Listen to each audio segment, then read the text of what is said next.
What's up, everybody, and welcome back to this week's episode of Connecticut Casual.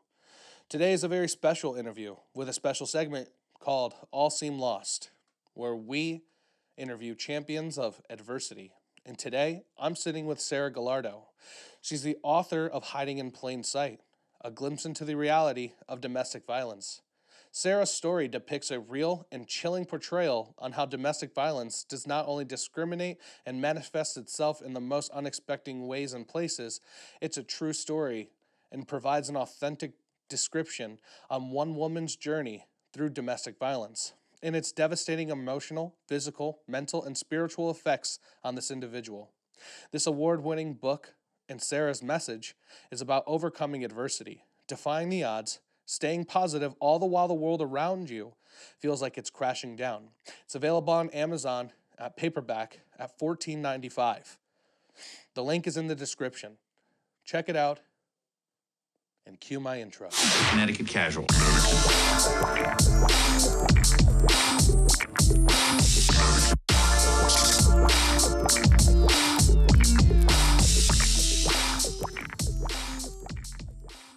A Chic Designs jewelry store is the new hidden gem in the town of Cheshire. It specializes in silver, gold, and natural gemstone jewelry pieces. From their own unique custom designs repurposing heirloom jewelry, a nice selection of watches, to their bridal collection.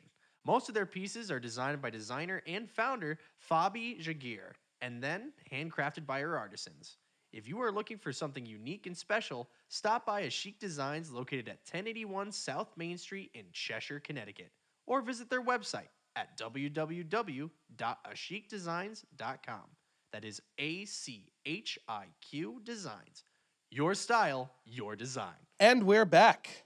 And I'm sitting here with my guest, Sarah Gallardo. How you doing, Sarah? I'm good, thanks. How are you? I'm doing fantastic. We've got to know quickly about each other before we started, and I'm just super excited you're here because last night I was on Twitch, which is we do another show called Half-Life Streaming, and a lot of people were, very like, oh no, she's sick and blah, because you couldn't make it a couple weeks ago. Yeah. But when I said I'm going to finally sit down with her tomorrow, they were just like, I can't wait for this. I can't wait. So people are super excited that you're here. Oh, thank you. It's going to be great. But, if you can introduce yourself to our audience a little bit. Yeah, so like you said, my name is Sarah Gallardo. I am the founder of the organization Sarah Speaks Up, which is a Connecticut-based organization for domestic violence awareness. I have written the book Hiding in Plain Sight, which is available on Amazon. And I have created my favorite program, one of two. My favorite is the Veterans for Victims program.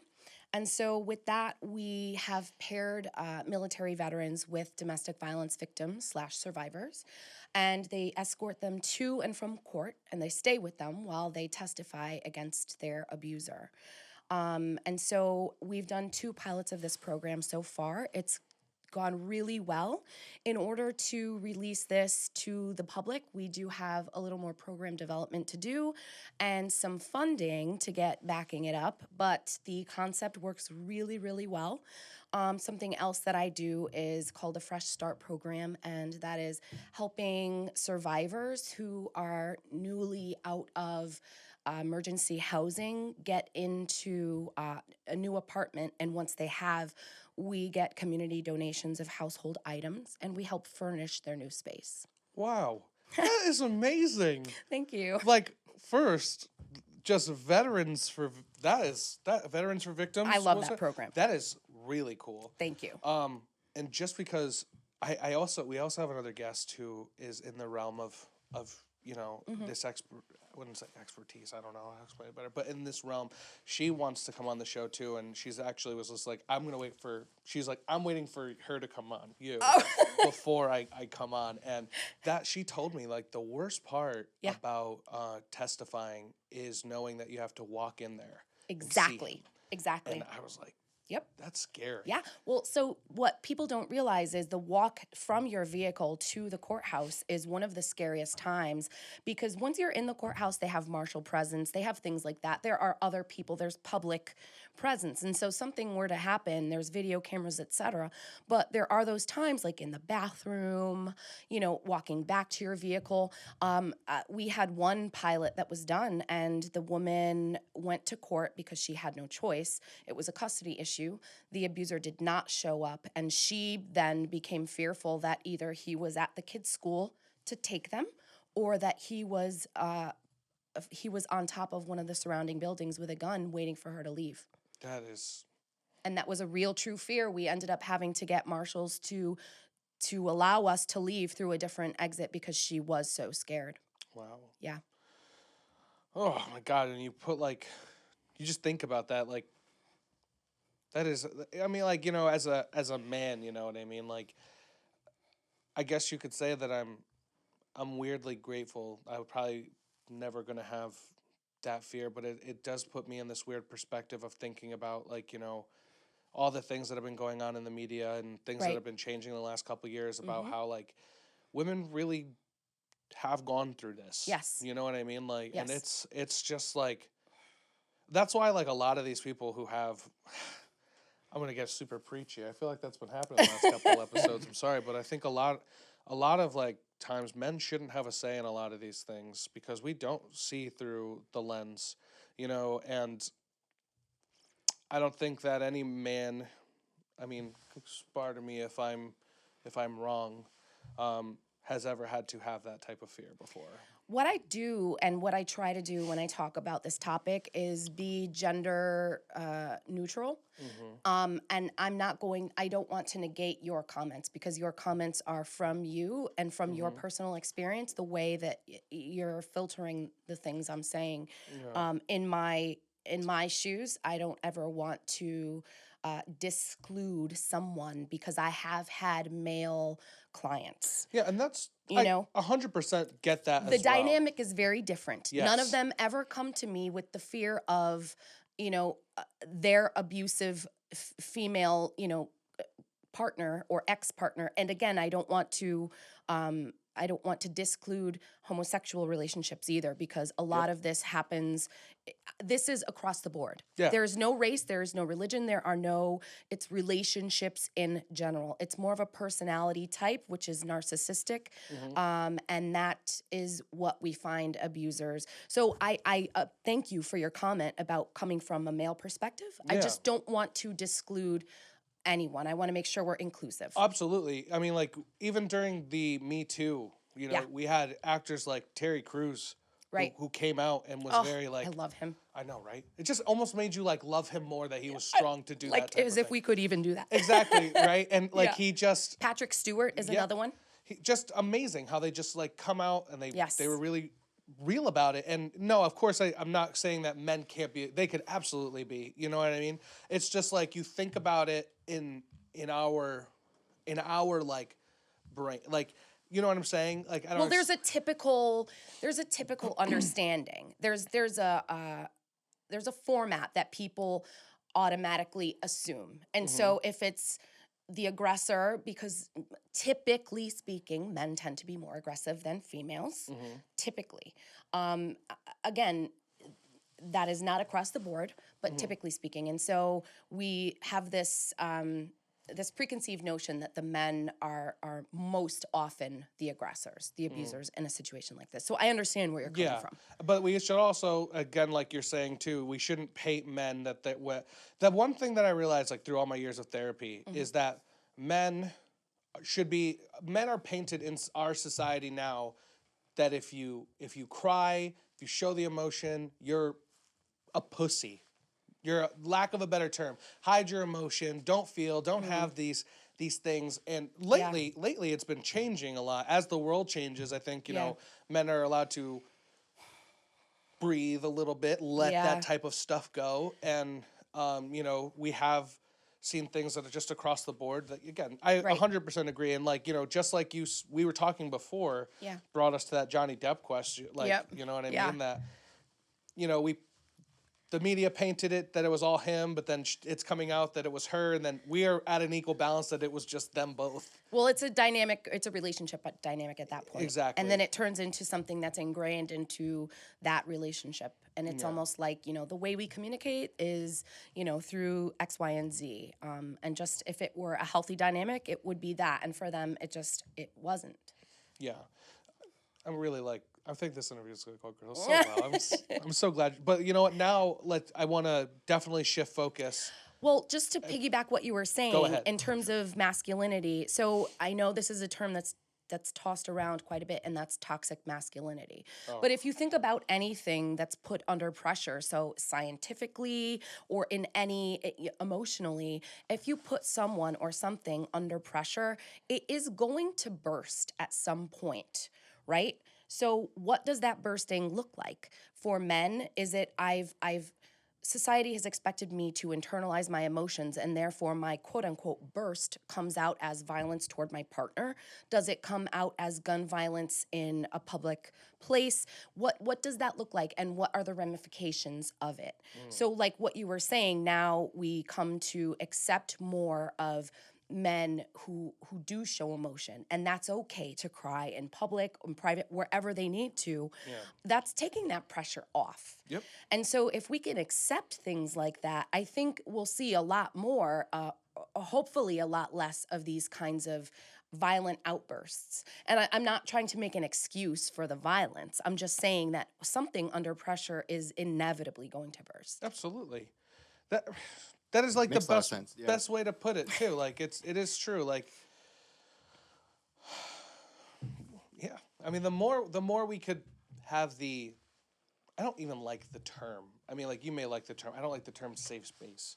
I just never liked the term itself. I believe Let's noodle it. Yeah, like everyone should have like that place, but not. I don't like how that term has become so. Safe space. Yeah, it has this stigma behind it too, where people don't like the connotations. So, but it also has a very positive. But I mean, like a space for like everyone, men, women, no matter what you identify as, to just have that place to decompress, feel like you could have emotions, let the emotions pour out. Like I love that, have this like understanding with your partner. Like that's one thing that me and my partner and I have. Very neutral talk where we can sit down and really discuss our issues. And we'll do that over we'll try to find something we both like to do. Like after the kids go to bed, we'll like either, have tea, watch something, put some music on, and we get to just kind of decompress, but also like hash it out in a very like healthy way. Yeah. You know what I mean? Yeah. And I feel like I'm heard and I can express how I feel in a given subject, and she can express how she feels, and we can really talk about it, and we come to this neutral ground where it's also done wonders for our relationship. And I think that a lot of people need to have that type of thing. So do you mean safe space in a physical place or an emotional place? I think the just the term in the media where people are like, this is my space, this is my safe space. Like when people get very like, oh, your safe space, baby. Like, you hear all this. Like, don't touch my avocado toast in my safe space. It's my safe space. This is my kombucha. Like, exactly. Yeah. And kombucha I don't like it. Who does? It's terrible. So it doesn't gross. taste good at all. Whoever's just like, kombucha's the shit. I'm yeah. like, No. No. Yeah, because it tastes like that. Okay, let's be honest. Get out of my face. Sorry to whoever likes kombucha. We're not hating on you. But you know what? Like, yeah, it's bad. It's gross. Admit it. You don't like it either. Maybe it's like a West Coast thing. We're on the East Coast, so it's like right. They love it out there, like not us. Yeah. Okay. In LA. But like that's what I mean is that term has safe space. all these like. I mean, ideally, our safe space would be everywhere, right? Should always. Don't we wish we could be safe everywhere we go? And yet, I was at a concert not too long ago, and I thought to myself, and this is the first time this has ever happened, I thought to myself, if somebody comes in here with a gun, where would I hide?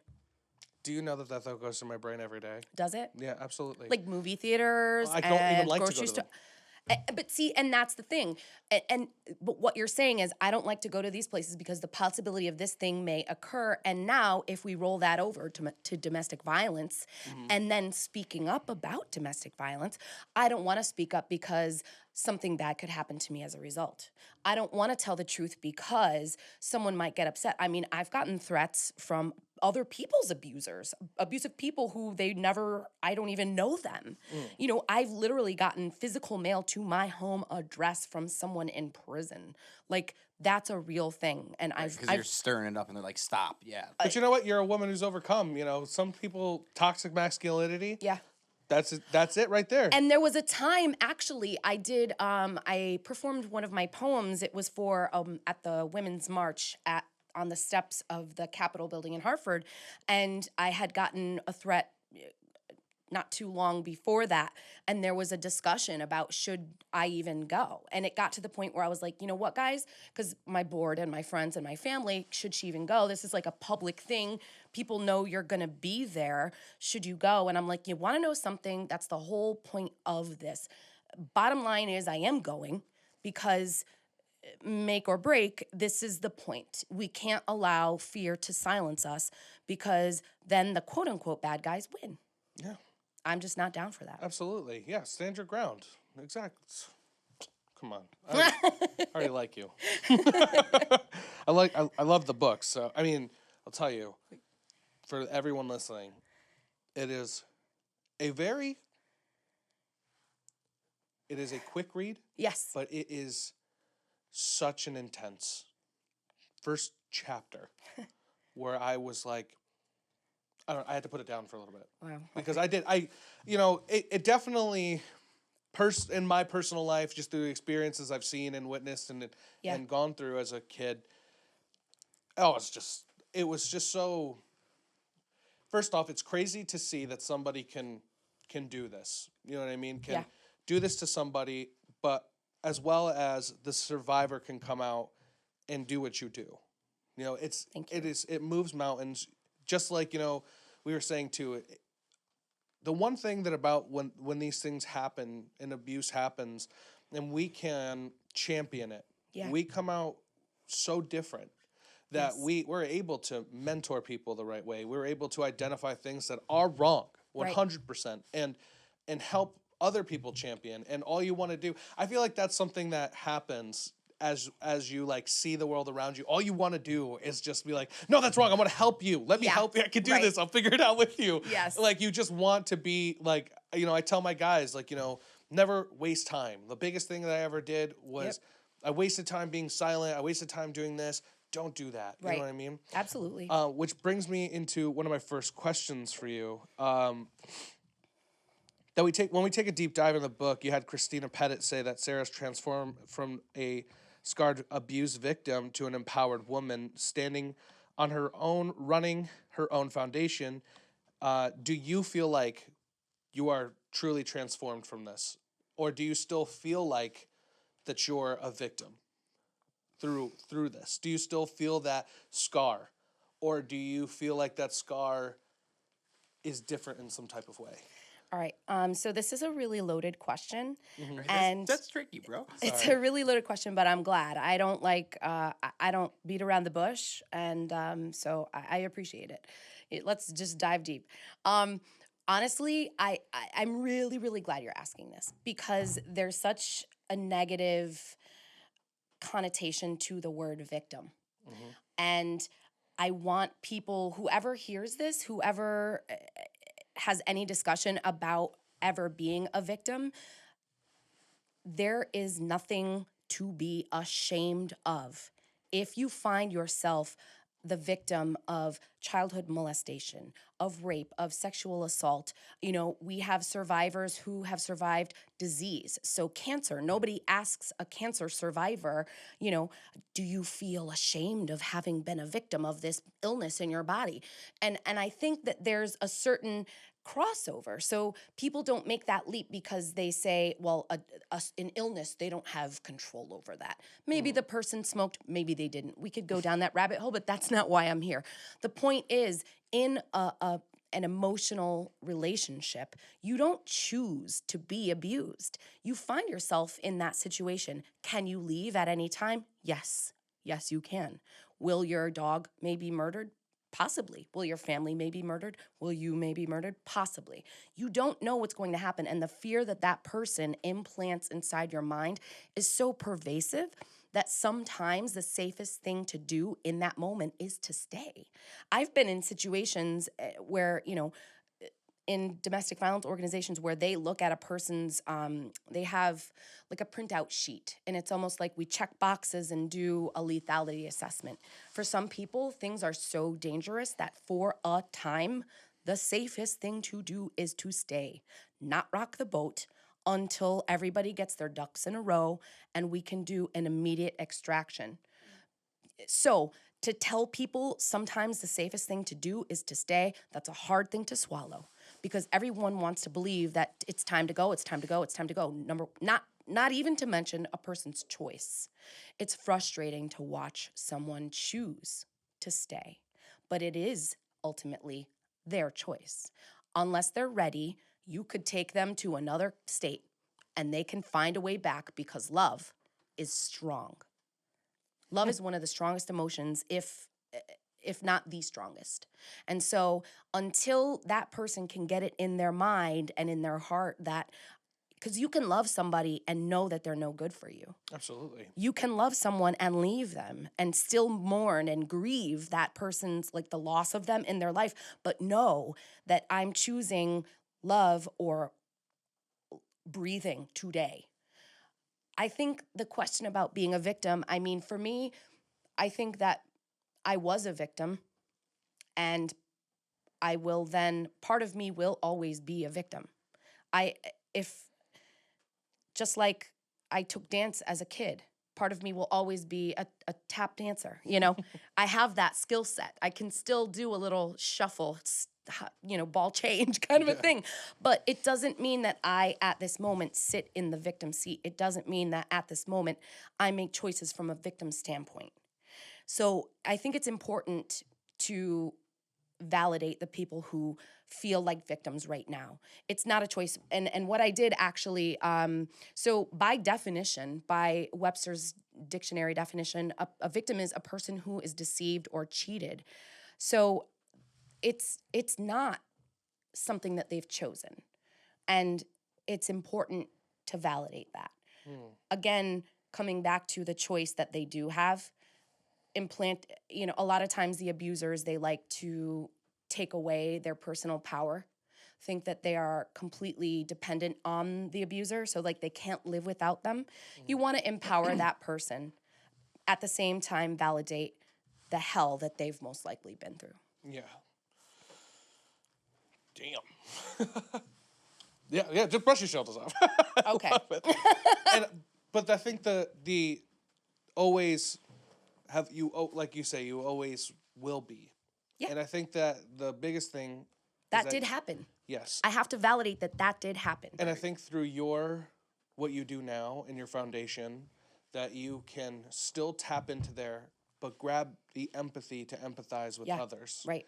But you're able, as the empowered woman, to quote Christine Pettit, that you can take both, and you're able to tap into both sides of victim to the survivor empowerness. Yes. And you could show that, and you're able to prove to the evidence of women and people generally that they could be that too. Exactly. And they can get there too. A lot of times all they want to see is an example of the fact that it's possible. Yeah. And that's all they need to see. It's like, can you climb Mount Everest? I want to do it. Who else has done it? Oh, you did it? Okay, I'm going to try. I say that all the time. I'm like, if you could do it, I could do it. Yeah, see? Right? You just have to have that mindset. Yeah. I'm like, the only thing I can't do is these guys' jobs. I'm like, and it's not because I can't. It's because I don't want to. Well, there you go. Then it's not can't. It's a desire. Yeah. But for sure, I always think that when I'm faced with challenges, or like I'm being overweight in my life, and now I'm just kind of like, if that guy can lose it all, I'm going to lose it all. Like that's you have to have that. If you have that mentality, a lot of anything is really possible if you could get it done. Yeah. My next question for you would be, for those who are in the cycle of abuse, what advice can you give to them, but the families, which is I think is a bigger part, because in the book you have a lot of your family is like, oh, what are you doing? What are you doing? Yep. So I think, as much as we've already kind of touched on that, sometimes the safest thing for the victim is to stay until, right. everything is in order. But sometimes, families can be...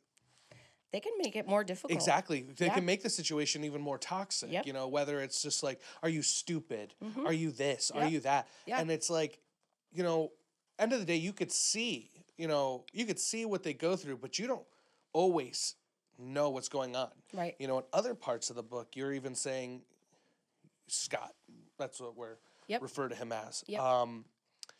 He, all you wanted at parts were just like that, when he showed you that love and those moments, that's all I wanted. Right. That's all I needed. Yes. So it's like, basic human decency. Exactly. And I think, when you go through all this stuff, and then when you finally see that like little light at the end of the tunnel type of thing, lack of I don't know how to put the term in any other way. Yeah. And your family is sitting there like screaming at you kind of thing. It's just like, can you stop? Right. So what advice can you give to families who are watching a loved one go through this? Honestly, I say first and foremost, educate yourself to the best of your ability. Knowledge is absolutely power in a situation like this. I think, again, to the best of your ability, remove judgment, and implant as much empathy and compassion and love as you possibly can for the person who is going through this. I encourage people to treat their loved one as if they have been brainwashed, because that is, for lack of a better term, exactly what has happened on some level or another. It is literal brainwashing. There are lies being told left and right. And another thing is this, don't help your loved one isolate themselves from you by the way you treat them, because their abuser wants that.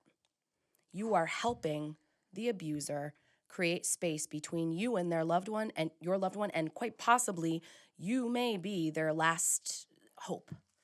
The one person who they think is going to help them and know at the end of the day, I can call you no matter what.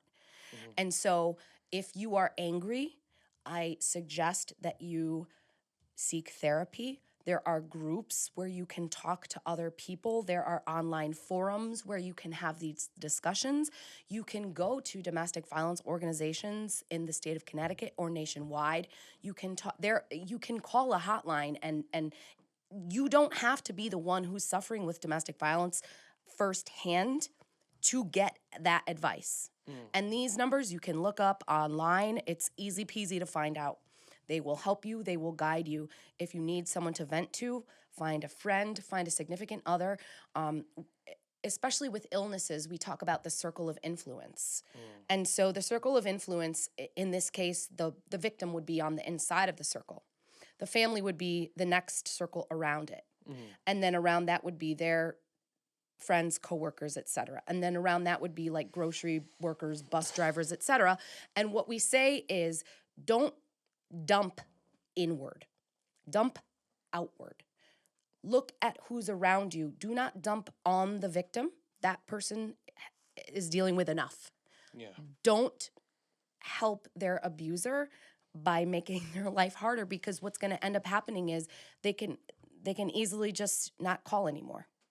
They can easily just not come over anymore. And then you've essentially removed help from them. I think that's probably the most, does Sarah Speak Up Foundation offer services for family members of the abuser, of the victim? Well, it's me, yes. Yeah. Yes. So through my You're website. You're a one-woman operation? I mean, might as well be. If you want it done right. I'll stop. No, I do have a great board of directors. I have a great team of friends, and I field things to whoever I can. But most often, I do have Facebook page. People can contact me through. I just helped a woman Friday from Ohio. She needed services, and so it's not limited to Connecticut only. I mean, there's a woman from the Netherlands who was going through something. She messaged me, and if she wanted advice, so you can do it through that way. You can email me. I have other ways to contact me, and by all means, if you have questions like that, I will most likely give you advice like what I just said. Yeah. And if you find that tough to hear, then maybe chew on it a bit. But definitely, always reach out. Yes. That's great, because I think that when people watch this, I think you might be getting a lot more messages. Bring it on. Right. So in the beginning of the relationship, what are some red flags that a person should be looking for? In the beginning of the book, you mentioned that Scott and you were in different relationships. Then, things kind of evolved and escalated from there. But what was the one moment, for everyone listening that you should have, I wouldn't say should have, but what was that one moment where you were like, this guy is fucking crazy, you know? Mm-hmm. Okay. The one moment I mean, you know what? Like, I just more look at it like you could generalize it like right in the beginning where, like, if you had to kind of base it on a past relationship or so, like maybe the guy that what? Like when you look at him and just go, what am I doing here? Yeah. I have a saying, it's not really eloquent, but it's kind of funny. I say to people when they're talking about abusers, I'm like, okay, so in terms of flags, pick a shade of crimson. Oh. Because it's kind of the gambit here. It's all the red flags. So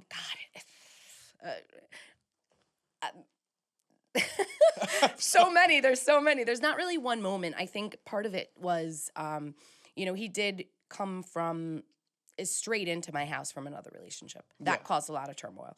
So if someone is sort of, what is it when they hop on the hopscotch? If they're hopscotch, kind of. Yeah. Exactly. I don't think he necessarily came to stay with me because he was like, oh my God, you're the woman of my dreams. It was like, oh, I could stay with you for free. And I don't have to really, help you around the house at all. I could just sit here and be a bum. Oh my God, my girl would have kicked me out. Well, see, there you go. And that comes back to, in hindsight, I see myself, why did I not demand more? Why did I not say, in order to stay with me, you need to do X, Y, and Z?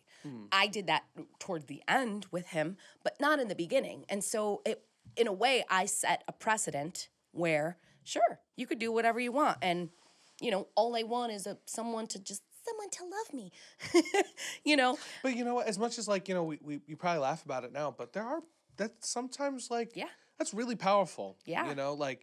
To have that moment to, because there are other things that as I read through the book that I noticed a couple of things that, if we could go into them, but I'm an open book. Yeah. Talk to me. That love, you know what I mean? That want of, yeah, you could be here because there's a part in the book where we talk about your mom. Yeah. And she didn't seem in the book to be very present. Yes. Supportive. As well as also even on the wedding where you requested something and it was more like, whatever, I'm going to get you this instead type of thing and no care. So was that something that you dealt with growing up? I lived in an extremely toxic household. This could be another episode. I was recently victimized by my father to the point of losing my home. And so a lot of money was stolen, and it was an awful, awful time for about 2.5 years. I had to move in October 28th, which was right before the holidays. My daughters had a rough time. And so that was a result of a lifetime of being raised by a covert narcissist, my father being an abusive man to my mother. And that has shaped my entire life up until now. His best friend molested me between the ages of 8 and 13. I was a parentified child of my 2 younger sisters, starting at the age of 8, 9 years old. So I was cooking and cleaning and caring for them while my father would work during the day and come home, work on cars at night. My mother waitressed in the evenings. So it was just us kids in the house with, mechanic men walking through the house, no one there to monitor. It was not a good childhood. I know that I was able to keep my sisters safe from any sexual assault that they've said that did not happen to them. But it was at a high cost to me. And so I know, and I don't always add this information when I talk about domestic violence, because this doesn't have to be the childhood experience of everyone across the board. Not everyone who was abused as a child makes those choices in adulthood, and not every person who finds themselves in a domestic violence situation has been abused as a child. Some people have fine childhoods with healthy parents, and they are still married and happy. This is more, again, and I will continue to reiterate, it's a relationship dynamic. But for me, that was played out throughout my entire life. So yes, my mother and I had a very tense relationship growing up because my father made it so. Yeah. And he was the abusive person who manipulated me against my own mother, and then sort of pit my 2 younger sisters against me so that I was isolated. And by that isolation, I was then present to take care of him in the way he needed to after my mother left him. So the reason why, you let Scott, growing up that way, it is, and that's the thing that I think that everyone should understand. It's okay to want to be loved. And even it's a human need. Exactly. It's in especially when we don't have it growing up, you strive for it as an adult. And right. Even the people who have the perfect relationships with their parents had the perfect relationship, they're also, like you said, equally as able to fall into this, because that is a necessitable need to them. They grew up to this was okay, right. Everything's okay, so therefore they might be totally blind to it. Exactly. I will go through this because I want my mom and dad stay together and they had a happy life. This is just part of it, and I'm going to have a happy life. And it is part of me grew up, no, not part of me. I grew up believing that I had to earn someone's love, that it was fully dependent on how I performed as a person. And so I had to earn it. I had to maintain them wanting me in whatever way that looked like. That's how you were trained. Yeah. Exactly. Exactly. I think that, that's something that I also can definitely feel with you. Even my relationship now, I find myself asking my partner, did I do this okay? Am I okay? Yeah. And she's always like, can you stop? Yeah. Relax. Yeah. And it's hard. It's and then in I'd like to call them, my mom kicked me out at a young age. And I lived with my best friend's mom and grandma who took me in. And I would always ask them these questions. I'd just be like, if I did this, would you still love me? And it was I get that. Constantly ask them the stupidest questions. If I got in trouble at school, would you still love me? And just so even getting to the point where it's a really innocent question, though. Yeah, and they would always be eventually, through all the years of me living with them, they looked at me and go, "You're really asking if I love you," and I do, and you're really asking if I'll still love you, and I will. Yeah. And it was their way, and I fucking love you, Mom and Nana. I knew we needed tissues. I just thinking about them, and I'm God. I fucking love them so much. But that was, you grow up when that stuff is deep seated in your brain from childhood. Yeah, it is. You become such a vulnerable adult. You do. And yep.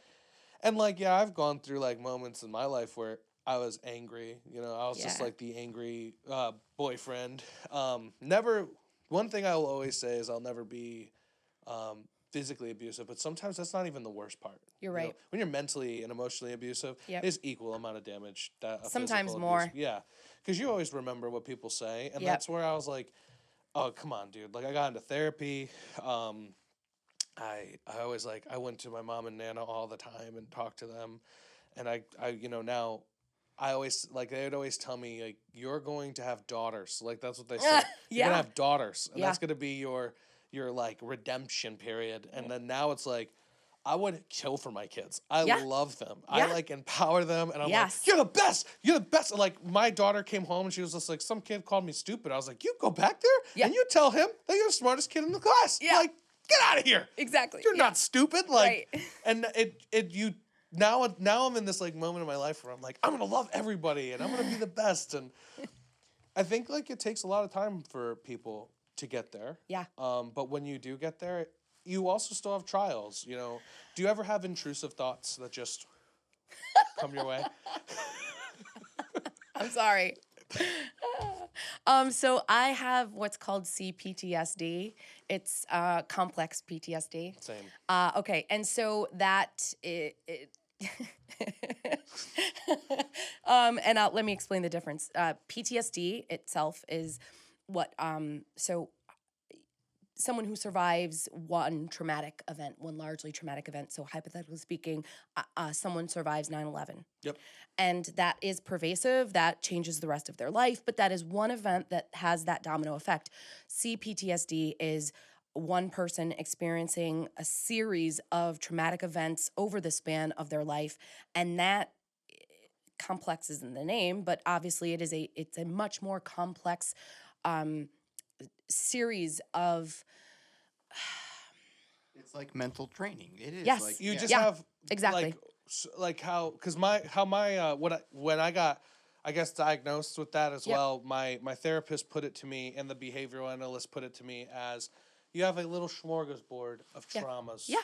And each one of them they're generating your OCD, they're generating the general anxiety, they're generating the PTSD. Yeah. They're generating all of this.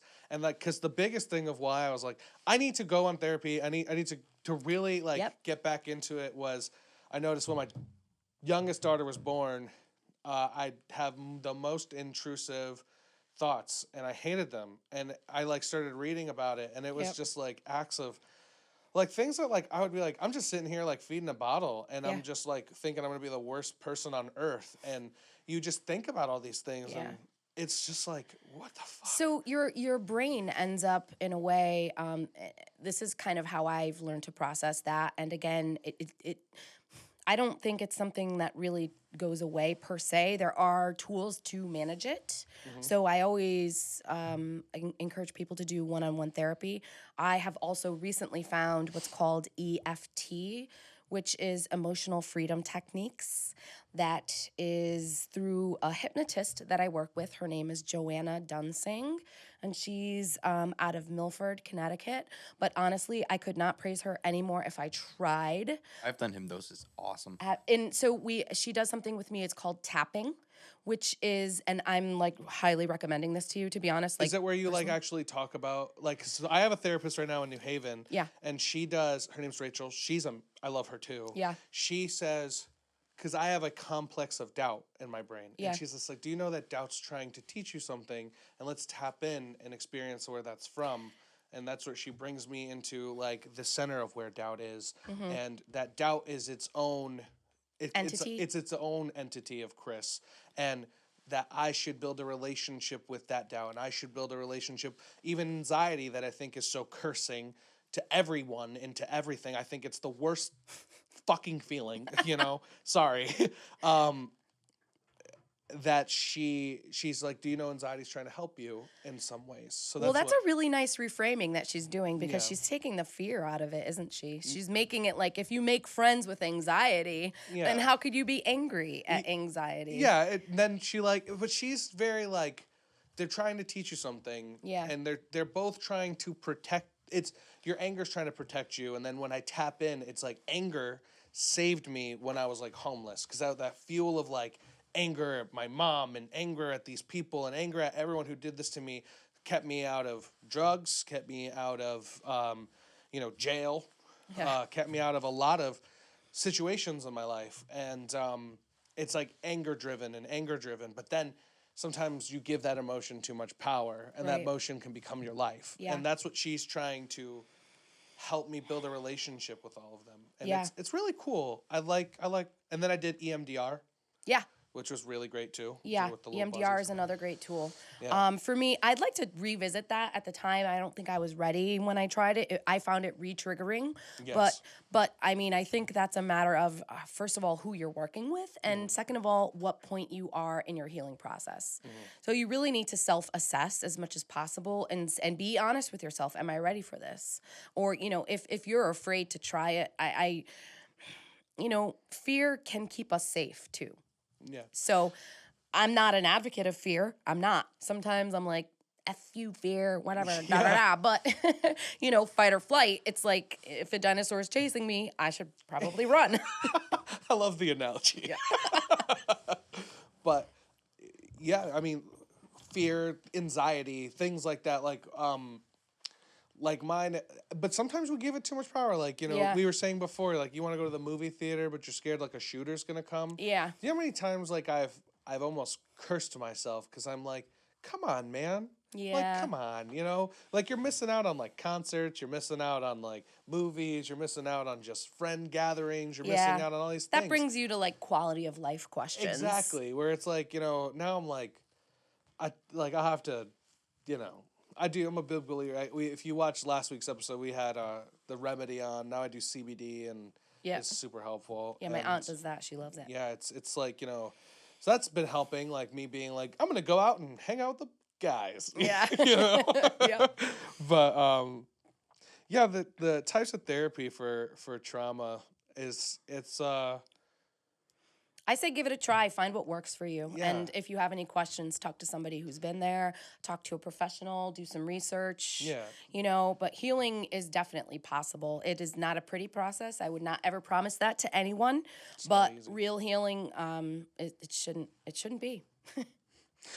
I mean, and the biggest thing too, you could shop on. It was a Psychiatry Today or Now or psychiatry.com. It's like psychiatry. Is it Psychiatry Today? I don't know. Psychiatry Now? Can you just verify that? We'll get back to it in 1 second. But yeah. If you're looking for a therapist in your area, they do it by zip code, and it is 3, 2. Psychiatrytoday.com. Put in your zip code. It'll come up with treatments and licensed professionals in your area that if you're looking for a certain type of treatment, we're not a sponsor for them, but that's how I found Rachel, and I love her. So definitely check it out if you're in the market for some healing. As Sarah said, it's not an easy process, but you'll come out the other side. We all do. So another thing, because I want to make sure we're touching a lot on the book. Because that's a big reason we wanted you to come in, because it is a definitely crazy message. So my next question is going to be, you mentioned in the book that after the first miscarriage would have been the perfect time to cut your losses and get away from him. Mm-hmm. What goes in your mind as the victim that keeps you with that abuser, and to go into more of that cycle of abuse? And, we actually did go into a lot about your mom and stuff, and your father. Mm-hmm. So what in your mind at that moment said, I'm going to stay with him? Was it because of, that could be, it's a very traumatic thing. We were talking about that too. Mm-hmm. And did you feel like, I think to piggyback on that question would be more, did you feel like you lost this together and that you should have stayed, or was it just some other thing? I don't think I felt like we lost it together. I think it felt to me like I was so desperately searching for love from some source. It became so much less about who or what the source was, but more about filling a need that there was this empty space inside of me. and I wasn't really sure where to get it, but I knew that the closest place was, and again, I'm not calling it real love, what he was just showing me, because I don't think it was. And maybe it was his best effort at it, but I needed this so desperately that I thought the closest place to have that need filled would be from him, because I didn't have to build a new relationship. I didn't have to meet a new person. At the time, my family was going through its own turmoil, and I didn't feel close to the people because of, whatever separation was created by my father between myself and other family members, the judgment that was happening from any part of there. It was like, okay, well, this forest is full of, brambles and darkness here. I can't really navigate this place, but, this place seems simpler to me. It's almost this just one tree that I have to climb. And sure, maybe I'll fall and maybe I'll break my arm, but, will I feel love in the process of that? Maybe. And so that was just the chance I was willing to take. Yeah, I mean, and again, going back to everything we've said, it makes sense, because, I think a lot of people go through that too, where they're like, I'm already with this person, and it'd be a lot easier it's like you stay with the problems instead of, right? Instead of traveling to the unknown, because the unknown can be just as scary. So I don't know if you've seen, I have a poem that I recite at certain events and stuff that I write. It's called The Choice.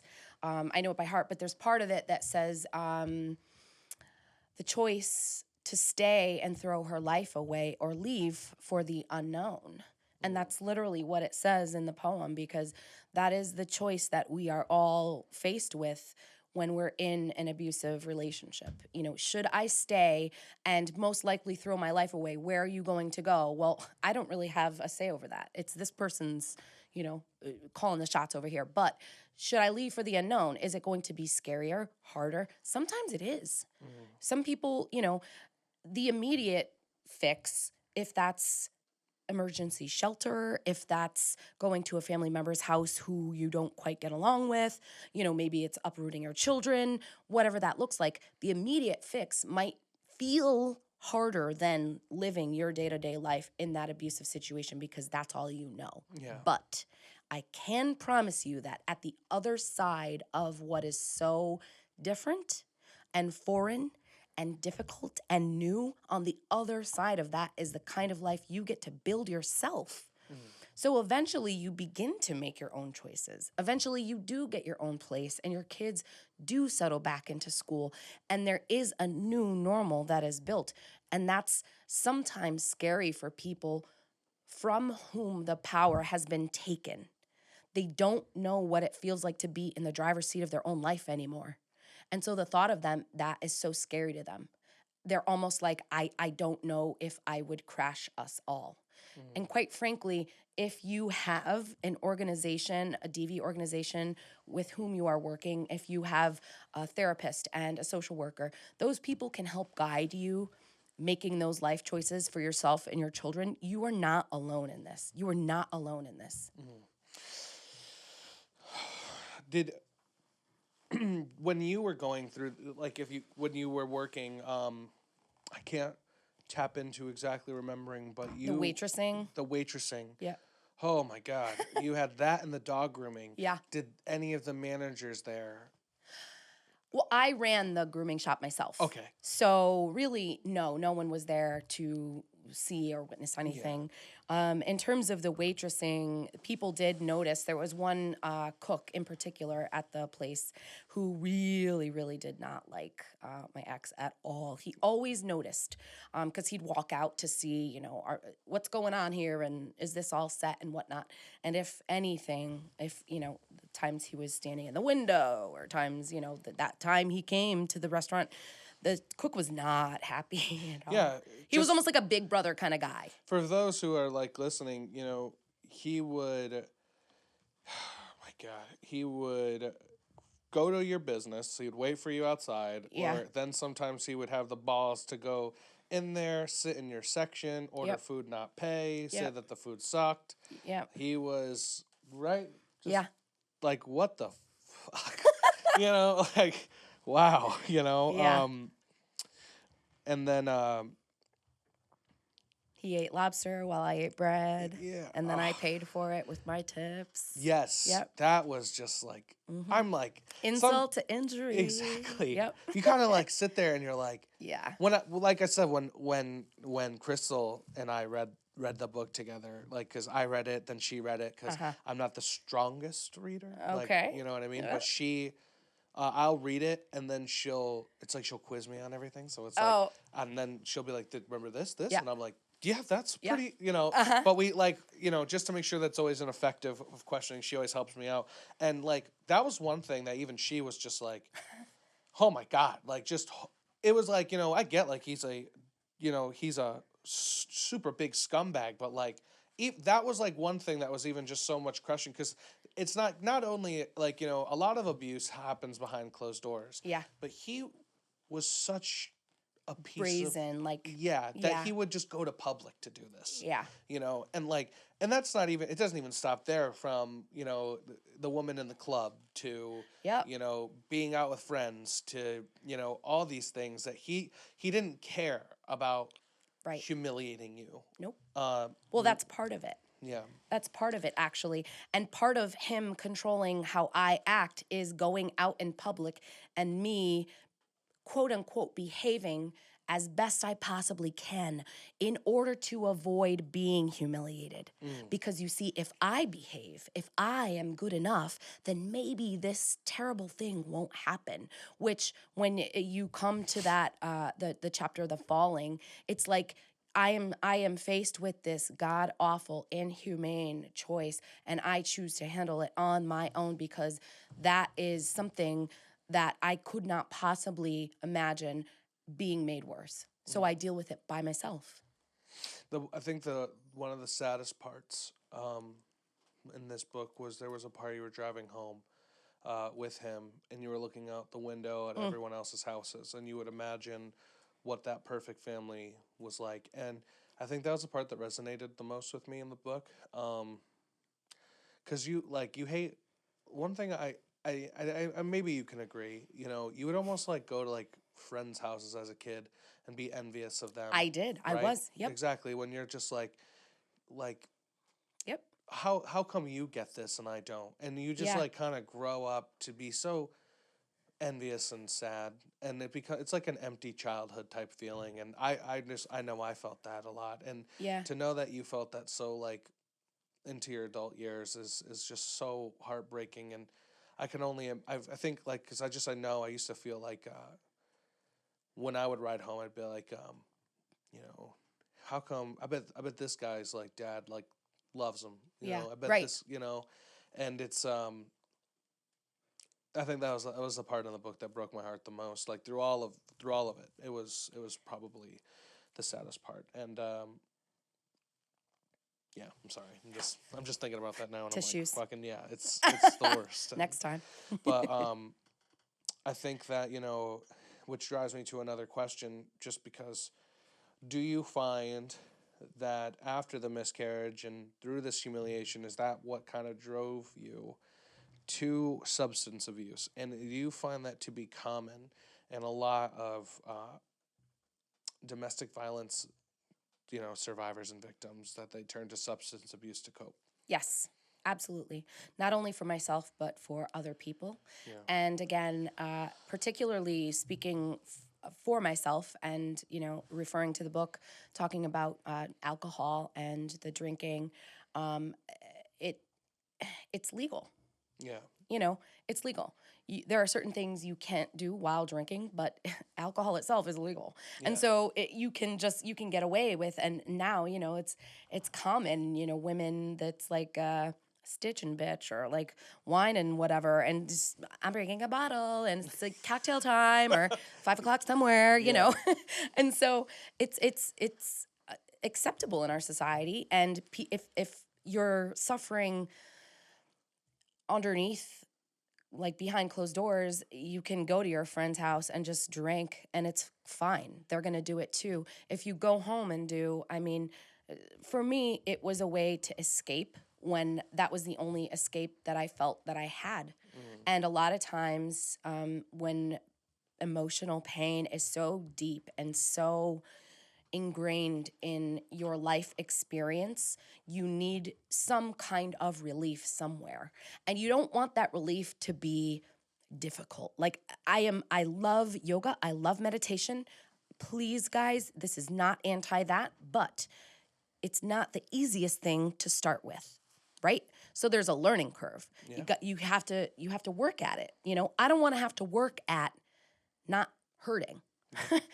I want to just not hurt. Yeah. So if that means in this moment I could drink, a 6-pack or a 12-pack or, a pint or whatever, and that's my escape, that's how I begin to feel better, then I not only was it the case for me, but it's the case for many people across the board. And that is a double-edged sword because it takes away the pain, yes, but it also puts you in a vulnerable position, because if you are the sole provider for your children, that gives the person who's trying to either take your kids away or turn other people against you, they can say, well, look, now she's an alcoholic. Look, now she's not a fit parent, or he's this, or she's whatever. It's just more fuel to the fire. It's more fuel to the fire. It gives people the ability to question you. And unless the people who ever are, they're sensitive to the topic and or educated about this, they're going to look at it for face value and say, well, alcoholic, done. They're not going to peel back the layers and say, well, why is that the case? How can we help take your pain away in a more healthy way? Most of these systems are set up to almost as like a Band-Aid. They're not there to fix the infection. They're just there to put a Band-Aid on it. Yeah. So in a way, I think that is typical across the board. I feel bad for people who develop substance abuse issues with hard drugs, because those have permanent and sometimes lasting effects into the rest of their lives.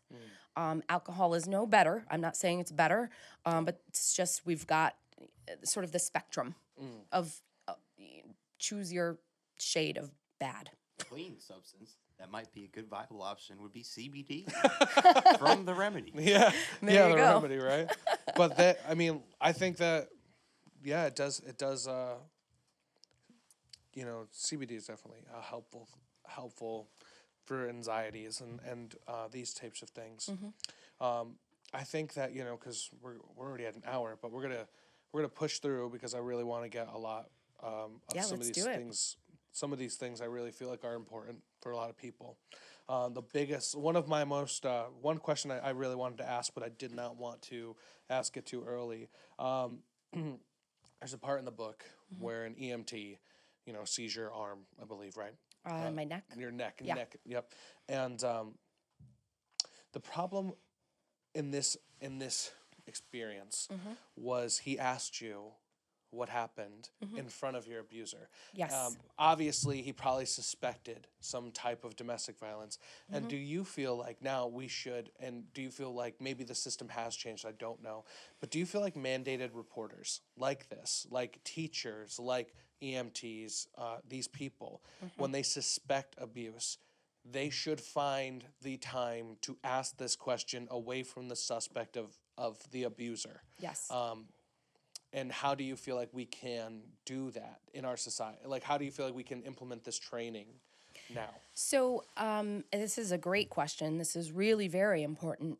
I know that for police officers in the state of Connecticut in particular, the Connecticut Coalition Against Domestic Violence, CCADV, works with legislators on creating things like the lethality assessment that I mentioned earlier. That is given to police officers who, when they're called to a domestic violence instance, if you will, then they pull that out and they do that lethality assessment. That then tells them, depending on the score, what do I do next? And oftentimes, most often, they take their own cell phone, call a DV organization, hand it to the victim in that scenario, and the initial phone call is made right then and there. Perfect. Because most often, that first phone call is just the biggest hurdle. They don't understand this is available to them. If it's told to them, they're afraid to make that call. What is that going to be like? This is just all foreign. first responders have a huge responsibility to so many people. Their job is not easy. Doctors, nurses, even dentists sometimes, honestly, hairdressers hear a lot of stories. Nail people, you know, sometimes you got to pick someone to tell this story too. And I know your nail lady or man is not a first responder, but they may hear the story first. Yes, they should be trained, you know, they should have some kind of training behind them. And I think that, speaking particularly for the state of Connecticut, because that's what I understand legislatively the most, we are one of the most trauma-informed states out there. The fact that people in Connecticut think that our trauma response isn't great kind of says not good things about other states. And that makes me nervous. You've got people, you know, in Kansas or, you know, Louisiana or Texas or wherever where society looks down on someone who reports and, you know, they're just like pull up by the bootstraps. Snitches. You know, like, right, oh, you're snitches a snitch. get stitches. It's like, well, I've gotten stitches quite a few times before, but you know. So yes, first responders do have a really big responsibility and always ask when the abuser is not present. It's like, you know, kind of a common sense thing. I think that's not only just safety for the victim, but it's safety for themselves because, you know, Scott was very and referred explosive. to he was. So Scott is the I would say the antagonist of this story, the bad guy. Yeah, the bad guy, the villain. You know, Scott was explosive and obviously a dangerous individual. So it's not only just protecting you, it would be protecting them as well because, you know, you don't know. Maybe Scott could have put that guy through a wall. Right. You know, so for asking that type of question because he was so territorial about you. But I think that's something, you know, that is kind of crazy that we are so known for trauma and people don't find it to be like good enough. Right. And we should, I think, you know, that's something, you know, we should. There's this, again, this is a double-edged sword, and that is due process. So the legal system has a responsibility for not only the victim, but also the abuser. I understand that. I am not a judge. That is not my job. I am an advocate for people who have been victimized, and therefore, obviously, my bias is on their side. And I understand from their perspective specifically. And across the board, it's difficult for them to get services. In the state of Connecticut, I can speak of most specifically, most often they are 100% capacity at emergency shelters. And it's only recently that they've even come up with programs to care for pets, which is a huge issue. I mean, a lot of times, even now in restraining orders, they include safety for pets. So you can ask, you know, please don't come to my business, don't come to my home address. Also, this protects my pets. Yeah, don't touch my dog. Yeah. Well, yeah, I mean, and that's another thing. Your animals become such a part of your life, your family, your best friend. I mean, I know a girl, like I said, she wants to come on after she was like, I need Sarah to go on first. So I was just like, I appreciate that. But she has a German Shepherd that she's just like, this is... Yeah, that's her child. That's her protection. Baby. And like, she knows like, this is what got me through. Yep. My dog got me through too. Yeah. I would not leave my animals behind. I didn't. I stayed because of them. Part of it was. Yeah. And you know what? I don't regret that decision. We love our pets because think about it, if you are isolated from all the humans around you and this person thinks, oh, these people, they can help, they can call someone, they could do da-da-da, but my pets are what gives me hope and love, unconditional love, you're damn right I'm not leaving without them. Yeah. I will not. Oh, absolutely. I mean, like we saw a couple months ago, that documentary came out, Don't F with Cats on the Internet. Yep. I mean, come on. The whole internet rallied to get this guy who killed some cats. Nope. Yep. And they call don't do it. Psycho. Yeah, don't do it. Well, that's another thing. People who have, statistically speaking, people who are violent towards animals are that much more likely to be violent towards humans. Well, it's that narcissistic mentality of like just being able to feel superior over someone weaker than you. Correct. You know, I think that's where I used to like think like just because I was like kind of cocky sometimes, like I'm a hottie, I'd be like, am I narcissistic? But then I'm like, I asked Crystal, I'm like, do you think I'm a narcissist sometimes? Well, there's a difference between Yeah, confidence and between narcissism. that, yeah. Yeah. But like I'm also a hypochondriac or like those intrusive thoughts types of things. So it's like, you know, you have those thoughts, but I'm like, no, I'm okay. I'm okay. Yeah, but like there's I think that's a lot of it where it does start is you feel superior over something weaker or what you appear to be as weaker. So you have this control over, I'm going to hurt this If you don't have animal. control over your own life and your own human existence, you need to feel superior over the life and human existence of someone or something else. And then I have a couple more questions. Yep, go for it. So your daughter, the Yes. spark, the flame, and the fire, your strength for you to leave Scott and protect your child. You feel like this, did you feel like this was the universe and God's plan for you to finally do this? I really do. I'm not a particularly religious person at this time. Same. There were times in the past that I was. I know. It filled a need in my life, and at this time, I do believe more in energy and The universe. kind of the universe, exactly.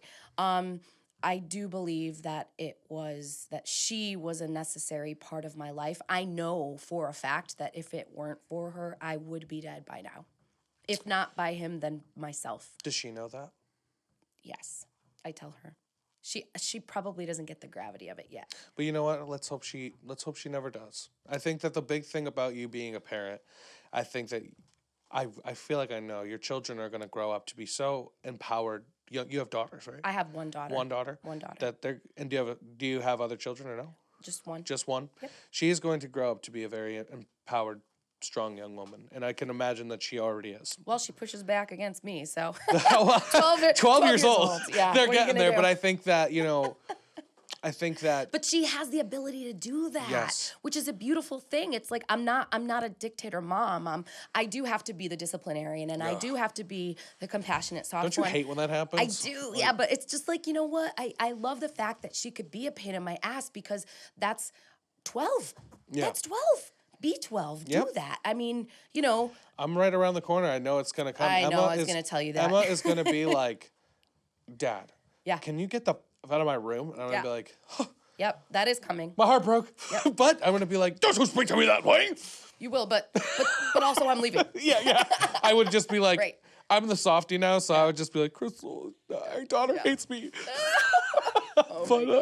But it's Yeah. amazing what children can do. I needed someone, see, and that's the thing. I talk about getting love from somewhere. She, throughout my life, I have poured so much into this human being, you Yeah. know, this person. Of course. I have poured so much. However, it was a job that I needed to do, and I needed to have something I needed to do, if that makes sense. I needed to not be my only reason to live, because if that were the case, I'd be like, well, F this, I'm out. You know, like, Yeah, of I don't course. like this. I don't want to do this. I didn't always have that choice. And even for times where I thought I did or got really close or whatever may have happened, it always came back to her. It always came back to her. And, you know, even recently with things got really rough with what I mentioned, having gone through with my father, you know, my daughter is the reason why I pulled through, because I honestly, I had a choice, but I didn't have a choice. Yeah. You know, I was a mess for a long time. It was really, really difficult to be re-abused after surviving all of this other stuff. And how could my father do this and all these other things? And again, this could be a whole nother episode. No, but of course. coming back to my daughter, it was like, yes, she's 12. Yes, she's a preteen. Yes, she does chat my ass sometimes. I love her to death, but she's not the easiest kid. And I respect that about her still. So, you know, be that rebel, do that, because I love that about her and cats, by the way. But you know what? I did need that someone to pull me through as a reason why I have to be here. And bottom line, if you've been trampled upon as vehemently as I feel I have been in the past, parts of you are so close to, again, you asked about being a victim or not being a victim. Parts of you will always just be that scarred person. And when things continue to be difficult and difficult and difficult and difficult and difficult, and you're just like, oh my God, when does it get easier? Where is the relief? When is the fun and the happy and the, all of that? What's the point of all this? Am I going to suffer through my entire life? Because I'm not sure I choose that. Having a kid, it's like that infinity symbol. It's like I'm giving energy, but she's giving it back too. And she's reminding me, yeah, you need to stick around, if for no other reason than my daily peanut butter and jelly sandwiches. So if you ever loved this, your mommy loves you. I do. You ever I watch love this? you. She loves you so much. So much. I feel the same way when, like, did you ever feel in the beginning that you were scared to be a parent, though? Yes. Right? I went through, I think it's something, and that's something like Crystal and I, my girlfriend, I told her, I don't think it's something you can understand. I think it's something that, like, I'd appreciate it if you tried your best to understand me. Well, the thing again comes back to love for me. I had that empty space inside me that needed love filled by some outward source. Yeah. And I thought to myself, if I don't have it in me and I'm looking for it from elsewhere, how can I give it to someone else? Yes. How can I be a loving parent if Very I don't logical. feel loved? Yeah. And I get that because, like, my big thing was, like, I never had a great father figure. My father, who was, people have watched the self-disclosure, wasn't the best man. And my stepfather, who was very, I would say very much an antagonist in my life. Two father figures that I never had. Then go to a foster home with no father figure in the home, to growing up, to being like, now with my girlfriend, love her, want to be with her. She has a child. I stepped up. She's my angel and I love her, to now having my own baby. Yeah. To being like, when I met Emma, she was a 5-year-old, you know what I mean? She's I love her more than anything on earth, but she was 5-year-old and it was easy. You know what I mean? To now having an infant that's mine and being like, okay, well, how do I do this? Right. It was, it's something that I still learn, but it's also something that I love her every day now. So my daughter went through this because she watched what happened as a result of what my father did to me, her grandpa, what her grandpa did to us, essentially, because he did it to her too, by default, and both of us. He essentially tore our home from us, and she one day, not too long ago, just like a month and a half ago or something, was saying something about not having a dad. And it's like, she knows she has a biological father, but she doesn't know him. She doesn't know anything about him. She's never had a conversation. It's not, none of that. And so she's like, I really don't have a dad and whatever. We're walking into the house and I was like, you've said that before. You have an actual biological father. And she was like, yeah, but you know what, Mom? I saw what Grampy did to you, so I'd rather have a no dad than a bad one. Yep. And in a way, that said so much to me because it was like the absence of the negative. I'd rather have an empty space than a full space with bad, And I could say, it's smart. It's crazy how she can recognize that at such a young age. Like, it's really smart of you, And then I think that the biggest thing is, after everything, and I'm going to speak graphically for a second, after rape, after physical abuse, after scars that will probably never heal and images that will never leave your brain, how did you learn to build and trust and love again with another person? It happened really gradually. I didn't immediately have the best choice in men. I learned over time. My relationships got better and better because, as you and I discussed, before we started to record, I didn't have an example of the good. So I had to learn by process of elimination. Yes. what I don't want. I experienced what I didn't want, and so I picked out the bad, and I began to learn what the good was. And I think I'm in a good place now. He doesn't want to be on. He's off camera, but He's off camera, but he's seems right like here. seems like a gent. He is a gent. He's a good guy. Oh, is your face turning red? He's like, don't talk about me. He's just like, I'm not here. I'm Don't talk incognito. about me. I'm invisible. No, he's a sweetheart. But anyway, no, you know what? Part of it is just that, it's that defiance in me. I refused to let them steal love from me. I refused to let them steal love from me. And that was a decision that I made that not everybody makes. Some people resign themselves to needlepoint and cats. And there was a time when I thought I was going to be that person too. We make that joke. But it's a real thing. I'm like, I don't know if I can do this anymore. You know? Yeah. But it's like I want to know what it feels like to live in a normal neighborhood, in a normal household, and have a normal day and a normal relationship. And I use normal a lot in this sentence. It's kind of it's all a matter of perspective, but I think you know what I mean. It's like coming from a life that was so drastically negative, and then along my own life choosing how to. It's almost like those puzzles that are cut up, but they're white. All the pieces are white. It's not colored yet, right? Yeah. So I've been given this puzzle. It's all white, and then I get to put it together and color it in at the same time. Yeah. So like, what does that look like? How I get to make those choices. And I always knew that in it, I wanted love. I always wanted a partner. I always wanted a teammate. And that was something that I just did not choose to give up on. No matter what the difficulties along the way look like, go. But you finally had the power to say no to those other people. To the bad, yes. And you were no longer afraid to say no to the bad. Correct. And that's something that I think that a lot of people should take away from that. There is loss. There is loss along this journey. But the truth is, there's loss along everybody's journey.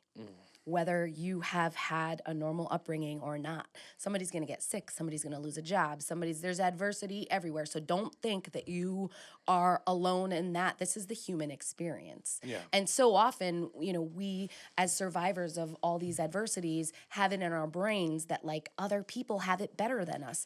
And maybe in a way they do, but in another way, maybe they don't. Yeah. And you don't know that. Maybe they're not talking about their mother who's, slowly deteriorating from Alzheimer's or cancer, or, their child who was a stillborn, or whatever these adversities are. This is the human experience. You have to be, it is brave to step outside sometimes. It is brave to go to the movies sometimes. It is brave to call a DV hotline, and it is brave to go to a shelter. All of these things take courage. All of these things take bravery. But guess what? You do it. Because that's what life is. And if you don't, then that's how the bad guys win. Wow. And this is my last thing is, before we tag out, is what can my guys do to help your mission on a grand scale? I have a team of great people and we believe in what you're trying to do, and we want to know how Half-Life can help you more. Honestly, awareness is huge.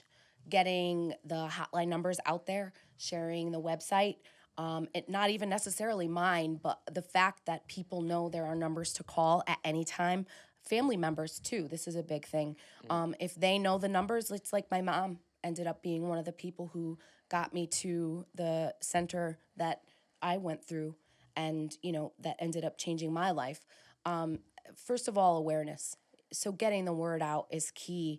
And then, I would not mind coming back, sharing the book, getting, the website. And I'm not going to be proud if people want to donate. You can do that through the website. This is the kind of stuff that, I can't launch the Veterans for Victims program to the public until it is fully funded. Yep. I just can't.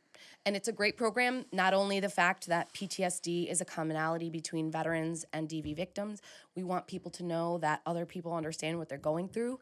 And this is a bigger experience for people than what they think, but also just to make these victims feel supported by the people around them so they don't feel like sitting ducks just to go keep custody of their kids or, get child support or whatever they're looking for. Well, Half-Life will be making a $200 donation to your cause. Thank you. The link will be posted in our description. Wow. Make sure that you check it out. It is something that is very important, something that is really needed. So, we're definitely going to be a support in there for you. Thank you. Thank you. The links for hotlines will be in the link. Evan will take care of all of that post-production. Okay. And any events or anything you have, please plug it now. This is all you. Honestly, the next thing coming up is called Swan Day. I don't have the date specifically. I can get that to you. But what we're doing is at the Charter Oak Cultural Center. Jennifer Hill is her name. She's a local performer. We are going to have, so the proceeds from that, it's $30 per ticket. Perfect. And the proceeds from that are going to go to Sarah Speaks Up. I will be there and I will be sharing stories in between vocal performances and music and entertainment. It's actually going to be a really cool, awesome time. Awesome. I'm probably going to do some poetry and stuff like that. So it's really going to be, it's an awesome space too. I love that space. Well, send me that link so I could share it on our page as well. Definitely. Okay. Definitely will. All right, Sarah, thank you so much for coming. Yeah, thanks for having me. I got to have you back on here soon. Absolutely. All right. Oh, and by the way, there will be a book too. Oh, snap. Are we doing a prequel or are we an update? I mean, we can do a prequel. So what I'm going to do is process out some of the things that people have said that they thought could, they were like, I wanted more at the end. And I think a lot of it is going to be concentrating on examples of other people's experiences and then talking about tools, what we can do. So I know in the book and the second half, we talked about, definitions and what to say, what not to say. People found that really helpful. Yeah. So here I want to give more tools, like you mentioned, the CBD, I don't know. But then again, EFT, EMDR, what are ways to heal? Yep. Well, I'm excited for that. So, Thank you. Anyway, guys, please check out Hiding in Plain Sight. Go to Sarah Speaks Up. Links are in the description. We appreciate every single one of you who have listened to this. Again, you never have to be afraid when everything seems lost. And with that being said, have a good night, everyone. Connecticut Casual.